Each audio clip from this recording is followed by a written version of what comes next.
Lesyun, have you had enough? It's just that I lost a few of your toys. Is it really worth making such a big deal? Toys? That was my hard work. I stayed up for months to win those awards. After being with John Bayan for 7 years, I finally realized. In his eyes, my dreams and passions are just childish trash. You're not a 3-year-old. What's the use of guarding those figurines all day? Can they turn into humans and serve you or something? Come back to reality. Lesyun, I hate childish people the most. I watched him close the door and leave without a trace of reluctance. There's a saying online that's right. It's hard to change a dress you don't like. But changing the person who doesn't like me wearing a red dress only takes 3 seconds. Even though I don't know who you are, but you're the only man in the house now, you need to step up. How can you expect me to set up the new home all by myself? I must really be crazy. Just like Zhong Bayan said, I actually fantasized that the Standee would come to life and serve me. On the first day of moving, I had a fever of 102 degrees. Under the double assault of medication and exhaustion, I completely lost consciousness. As you wish. My master. So noisy. Get some more sleep. I'm here, rest easy. When you wake up, the food will be ready. Zhong Bayan, I want some of your homemade red bean soup.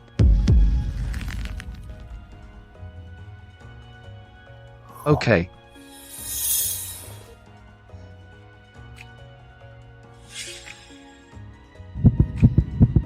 Awake? The red bean soup is ready. Drink it while it's hot. Help! This guy in front of me, isn't he the Standee I found last night, the one I picked up? He actually came to life.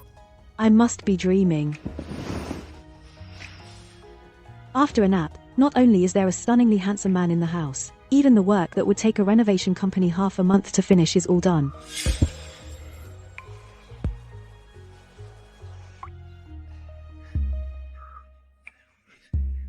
Master, I'm the Standee you brought home.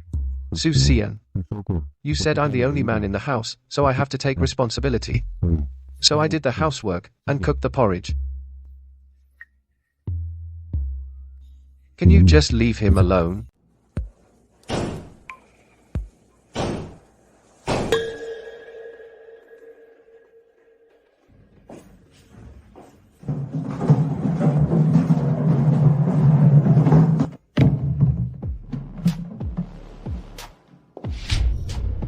Zhong Bayan? What are you doing here? He snuck in to find you last night. I was afraid he'd wake you up, so I knocked him out first. Then you wanted red bean soup. I punched him awake again. Red bean soup is easy to make. I learned it after watching once. I'll make it for you from now on. Don't call his name anymore. He's useless now. Master, how do we dispose of trash? Wait. I have something to ask him. I don't need Zhong Bayan to beg me to stay. But I need an apology from him. Even just one apology. It would give my 7 years a less ugly ending. Lesyun, you're still so unreasonable. You deliberately posted on social media to lure me back and then got some guy to put on a show with me.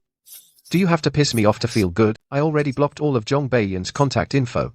Just on my alt account's moments. I posted a picture of a thermometer. I didn't expect he secretly added. My alt account. Ruan Qinglan is alone overseas. Do you know how pitiful she is? She has a heart condition. If it flares up, no one will take care of her. Can you bear that responsibility? How could I have such a selfish girlfriend? Correction, we've already broken up. You came back on your own. You're right, I was naive. To think you'd apologize at a time like this, Su Xian. There's too much trash in the house. Just get rid of it all. As you wish, Master.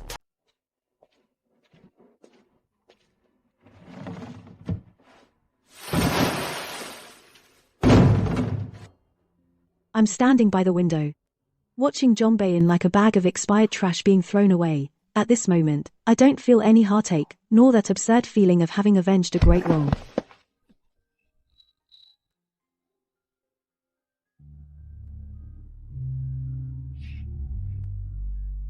I was with John Bayan for 7 years. I thought he had already let go of the white moon in his heart. She sends them, I don't reply. Isn't that enough to avoid suspicion? Company overtime. That's when I found out that not replying to messages was because every time he would rush to her side immediately. Not replying was their deepest understanding. After I found out the truth, I even fought with John Bayan. He talked tough. And right in front of me, he cleared out all her contact info. But then, on our 7th anniversary, he walked away without even looking back. To be with her. That day was the most important moment of my life. I won the grand prize at the fondant competition. I thought it would be the best gift for our 7th anniversary. Bayan, where are you? The awards are about to start. I'm busy. Click. I walked up on stage alone. The surprise I prepared was completely ruined. The eyes from the audience made me feel like I was on pins and needles. The staff thought I was messing with them. Even the cake I made for our 7th anniversary got knocked over by someone, smashed on the floor, a blurry mess. Just like our relationship. Just then my phone suddenly rang. I thought it was John Bayan calling. Oops, wrong number. Sorry, sis. Bayan just took me to the amusement park. Don't overthink it, okay? I stared at my phone feeling empty inside. So tired, I just wanted to go home and get a good night's sleep. But when I got home, I have a business trip overseas. You'll be home alone for a few days. Business trip. I understand. His business trip was to go with that heart attack, white moonlight. I just nodded wearily. I didn't question him. But when I opened the bedroom door, I was completely stunned. All my figurines and merchandise, those blind box charms I loved, the photo cards I treasured for so long, and the award-winning fondant creations, were all gone. John Bayan. Did you touch the stuff in my room? I threw away that junk. Leshun. You're almost 30. Still playing with these childish things all day. Aren't you embarrassed? And that fondant competition? You fiddle around and win an award? How credible can it be? Don't ask me anymore to attend award ceremonies like that. It's embarrassing to even mention.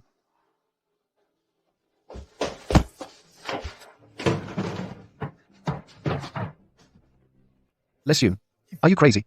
Put the knife down. How dare you? What right do you have to just throw away my hard work? You went abroad not for a business trip at all, but to be with Ru and Qinglin, going to the amusement park, right?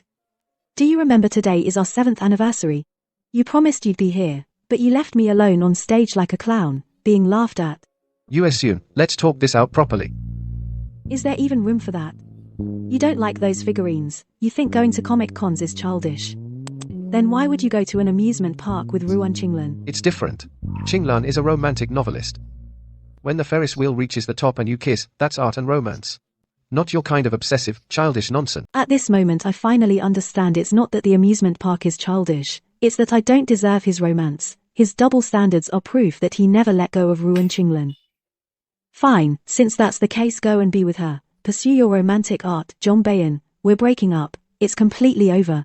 Here we go again. Stop it, I have to catch a flight now. Be mature, USU. Don't always live in a fantasy, come back to reality. On moving day I didn't tell anyone the address. I really don't understand, how did John Bayan find my place? But now he's gone back to where he belongs. Master, don't be sad for him. Did John Bayan make this? You've already learned, right? Go make me another batch. Okay. Just Susian. Made the red bean paste by hand. I didn't get to taste it. When people are sad and upset, they always drown their sorrows in alcohol. Before the red bean paste was done, I drank half a bottle of vodka. Drunk, I collapsed on the sofa. Like a stretched out cat.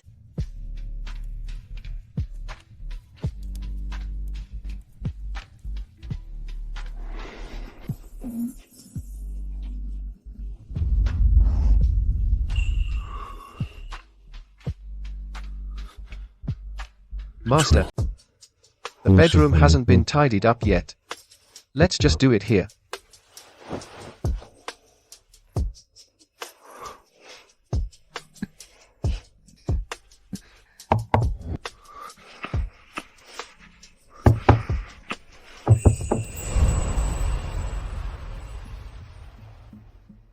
I wish I could sleep in until the sun's high in the sky. Hello, is this a delivery? Just put it. Mr. Jong Bae-yan, what can I do for you? Sorry, I stayed outside the door all night last night. Lesyun, I know you're trying to piss me off. You deliberately brought a guy home to put on a show, and you succeeded. I'm really going crazy. But what I feel more is heartache. Listen, don't degrade yourself just to get back at me. At that moment, the screen of Zhang Beiyan's phone lit up. I recognized that profile picture on the chat screen too. It was Ruan Qinglan. She was complaining to Zhang Beiyan, asking why he left her alone at the amusement park and came back. His phone screen lit up, and a message from Ruan Qinglan popped up. I booked a flight back. Arriving at 9. Make sure to pick me up. Lesyun, this is your favorite place. Lesyun quickly packed the trash bag and shoved it into the hands of the stunned Zhang Beiyan. Aren't you the one who likes to act caring? Take out the trash for me. The trash bag was transparent. The red bean paste I threw away last night was smeared along the bag's edge. Zhang Beiyan's face darkened when he saw it. With that, I closed the door, completely ignoring Zhang Beiyan. Only then did I let down my guard, seeing his darkened face. Have breakfast. Master. Susian, can I talk to you about something? I want to talk to you about something. Calling me master is too weird. Just call me by my name. Name?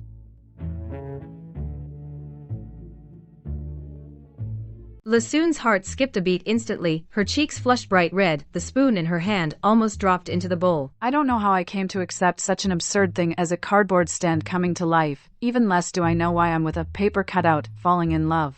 But I know this feeling of being firmly chosen is more real than any reality. Susian said he didn't want to be a kept man. He quickly sorted out his identity issues. Relying on that model-level face that outshines everyone. He went and acted in a few TV dramas, each one was a huge hit. Luckily, he's a cardboard stand, come to life, so he can appear by my side regardless of distance. During Susian's breaks from filming, he has to come home and check on me to make— Lesyun is busy making delicate fondant petals. Her face is a bit pale, the air shimmers slightly. Susian, who was cold and ruthless on screen just moments ago, in the next second, teleports right into the living room, still carrying a steaming bowl of stomach-soothing congee. Forgot to eat again? That's why I have you. Lesyun, looking in the mirror, is going crazy over her tangled wig. Still on the phone with Susian, complaining. This wig is driving me crazy. As soon as the words left her mouth, Susian, phone in hand, appears out of thin air behind her, takes the comb, and skillfully fixes it. Too bad your teleport can't carry people. Otherwise, I'd save so much on taxi fares. The money you save on fares, just consider it my appearance fee. Tomorrow at the convention, I finish my shoot. I'll go with you. At the convention, the crowd is buzzing. Lesyun, as a special guest, is sitting at the autograph table, signing diligently. On the day of the convention, I was busy all morning.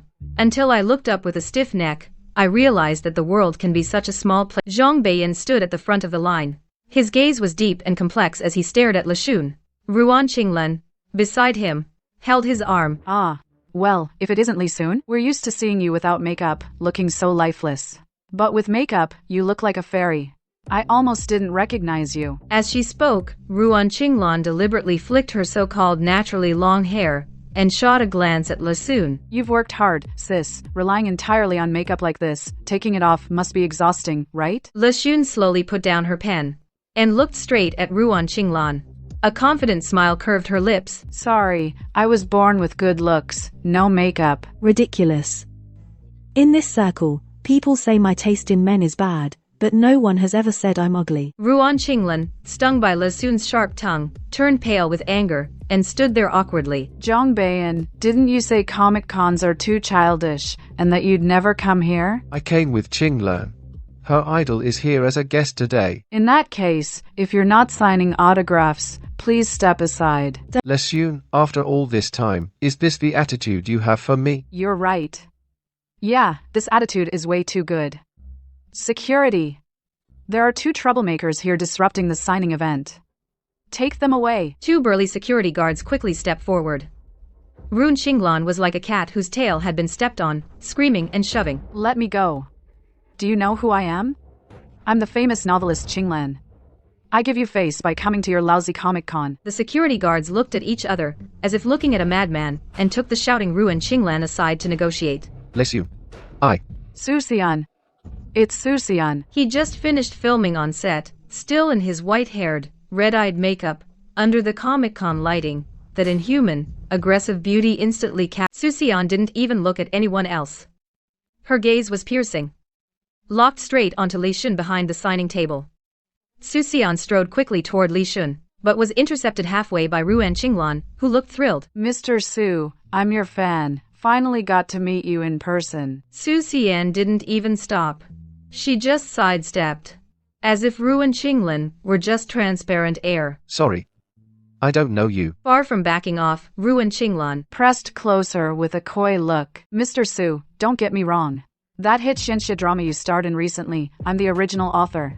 I've been wanting to meet you to discuss the script. But you've been too busy. Today, I finally get to see you in person. Lasun sat behind the signing table, raising an eyebrow as if watching a show. So, after all that, it turned out Ruan Qinglan came to the comic convention today not to accompany Zhang Beiyan at all. The onlookers start whispering. Many bystanders pull out their phones and start taking photos like crazy. Is she that talented writer, Qinglan? She looks so ethereal. The aloof heartthrob and the talented author. Their chemistry is off the charts with those looks. I'm shipping them first. Ruan Qinglan hears the chatter, lifts her chin slightly. Deliberately, in front of Su Xian, puts on an elegant pose. Le Shun gives a cold laugh. Slowly and deliberately stands up. Today, she's cosplaying as a proud Oju-sama character. She happens to be holding a prop whip. Lei Shun, aren't you signing autographs over there? What are you doing here? Mr. Su is very busy right now. He doesn't have time to deal with fans asking for autographs. Le Shun looks contemptuous. Walks right past the frozen Ruan Qinglan. She extends the handle of the whip. Gently lifts Su Xian's chin. Su Xian's originally gloomy expression, in the moment his eyes meet Li Sun's, immediately melts like snow. Just like a docile puppy. Autograph? I wasn't aware of that. I'm looking for my own boyfriend. The convention hall is dead silent. All cameras are focused on the center stage. The end of the prop whip in Le Shun's hand gently presses against the chin of top male idol Su Xian. Le Shun, are you crazy? How dare you treat Mr. Su like this? The crew shot 2 extra scenes. Otherwise I would have been here earlier. Su Xian completely ignores the stunned Ruan Qinglan. He takes Li Shun's hand domineeringly and naturally, shields her and pushes through the crowd back to the autograph booth. Zhang Beiyan still stands firmly by Le Sun's chair, like a soulless statue. Mr. Zhong, please step aside. Your girlfriend is over there. There's no need to keep standing by my girlfriend's side, right? Zhang Beiyan finally lets his shoulders slump in defeat and leaves in disgrace. Lo Sun takes off her makeup and changes into comfortable velvet pajamas. She leans against the headboard. Su Xian, wearing a half-open silk robe, lies beside the bed like a big dog. At the convention today, Su Xian has a really weird hobby. He especially enjoys being in public by me claiming ownership, or even by me punishment. Su Xian hummed contentedly twice. He turned over to lie on his side. Those long, powerful hands that have played countless romantic leads restlessly caress Li Shun's slender waist. Feels so good. Now the whole internet knows I'm yours. now our big star can't start rumors or generate buzz with other actresses. I don't want to have scandals with them. I only like you. A few days later, I accidentally found out that Ruan Qinglan was in trouble. She was reported. The person who reported her had a simple online name, called Ghostwriter. Ruan Qinglan owed the ghostwriter a whole year's salary. The ghostwriter couldn't take it anymore and chose to... The cold, harsh sunlight pours through the bay window. From the deepest part of my backpack, I pull out a yellowed first edition novel. On the cover is a pure, beautiful photo of Ruan Qinglan. That smile looks fake and glaring in the light. My fingertips slowly trace the rough cover. My knuckles turn slightly white from the pressure. My eyes are as cold as frost. Everyone is talking about her ghostwriter. But no one knows that even her soul is stolen. She claims publicly that her first novel is her autobiography, but every drop of blood and tear in it, every shattered detail is my growth, that's my life. Yet it became a stepping stone on her path to fame. I swipe open my phone. The cold light of the screen reflects on my face. Those scrolling comments cut deep, each word like a dagger. Oh my god, so everything she wrote in her book about being an orphan, all made up? Disgusting. Exploiting public sympathy. Reading these, I suddenly think of Zhang Beiyan. His favorite is Ruan Qinglan's first novel. Countless nights, he would look at me with that contemptuous, arrogant gaze. He always asks me, why can't you be like Ruan Qinglan? Strong and mature? He doesn't know that the light in his eyes is actually stolen. Actually, I've known Ruan Qinglan for a very long time. She knows about my past, and she stole my diary to write her so-called autobiography. As he said this, he was flipping through that novel. I once told him, the main character in the book was me. I once told him, Kali, but he didn't believe it. Lesun, that's enough. Didn't you say you have both parents and a happy childhood? To compete with Qinglan for attention, you'd lie like that? When I was dating Zhang Beiyin, I was afraid he'd look down on my past, so I made up a perfect story. Zhang Beiyin loves Ruan Qinglan. He thinks Ruan Qinglan in the book is strong and mature, still optimistic after all those hardships. He hates me. So no matter what I say or do, he just gets disgusted. I put away the book, gathered my things, and left the cafe. It was pouring outside. The rain made it hard to see anything in the distance. Suxian went to the roadshow this morning, so I had to take a cab home. Soon after I stepped out, I saw a figure in the rain. In the rain, a disheveled figure slowly comes into view. Zhang Beiyin is soaking wet, his expensive suit clings to his body, his hair plastered to his forehead, his former pride is completely gone. Imitation, why? Why didn't you explain earlier? The rain today is too heavy. Just like the day I confessed to him. But it's autumn now. Summer rain won't come back, and I won't make the same mistake again. In the pouring rain, Zhang Beiyan is soaked through like a homeless dog. He tremblingly reaches out, trying to grab the corner of Yuesun's clothes, forces a smile that's uglier than crying. Yuesun, I'll change. From now on, I'll never complain that you're childish again. Your figurines, fondant competitions. I'll support all of them. Whatever you want to do, I'll be with you. Can you come back? Yuesun didn't hesitate, stepped back cleanly. The rainwater splashed from her shoe tip, ruthlessly swept across Zhang Beiyan's palm. Zhang Beiyin company and support. I'm not lacking any of that right now. Besides, they should come from someone who truly understands me, not from someone who would throw them away like trash at any moment. You used to tell me to return to reality. Now I'm listening to you. I've returned to a reality. Without you and seen clearly what kind of person you really are. Now, I don't need you anymore. In the distance, the headlights of a minivan cut through the darkness. Suxian couldn't even wait for the car to stop. She grabbed a large black umbrella and got out. Suxian walked over to Li Sun. She immediately tilted the entire umbrella over her head. The recycling center closed a long time ago. Sir, don't block the city traffic here. Li Sun naturally hooked her arm around Suxian's. Under the shelter of the black umbrella, the two brushed past Zhang Beiyan. Not even a single glance was left. Zhang Beiyan stood frozen in place. His movements froze. Later, I heard that Zhang Beiyan and Ruan Qinglan had a really ugly fallout. Ruan Qinglan's reputation was ruined. He also, because of his poor judgment, became a laughingstock in the industry. He withdrew his shares and flew abroad alone and never showed up again. Suxian, just as his career was taking off, quit the entertainment industry. He starred in several TV dramas, and every single one was a massive hit. After the anime convention, not only did he not lose fans, but instead gained a bunch of CP fans. Every day, under his Weibo posts, they'd howl for us to give them some sweet moments. When Suxian quit the industry, it caused quite a stir. Countless fans cried and begged him not to leave, worried they'd never see that handsome face again. But as Suxian began to accompany me to more and more events, the fans stopped crying. It's just quitting the industry, right? Switching to being a relationship blogger isn't bad either. Later, I also stopped attending events and traveled the world with Suxian. While in Morocco, we also ran into Zhang Beiyin. I heard that Zhang Beiyin became a writer too. His books are full of reflections of me. Every page is filled with his repentance and regret. But I've never opened his books. It's just Suxian, getting jealous, who read them to me. Zhang Beiyin is completely in the past. I have found my own happiness. Why be troubled by the past? Master, please take care of me for life. Granted. Mr. Paper Cutout.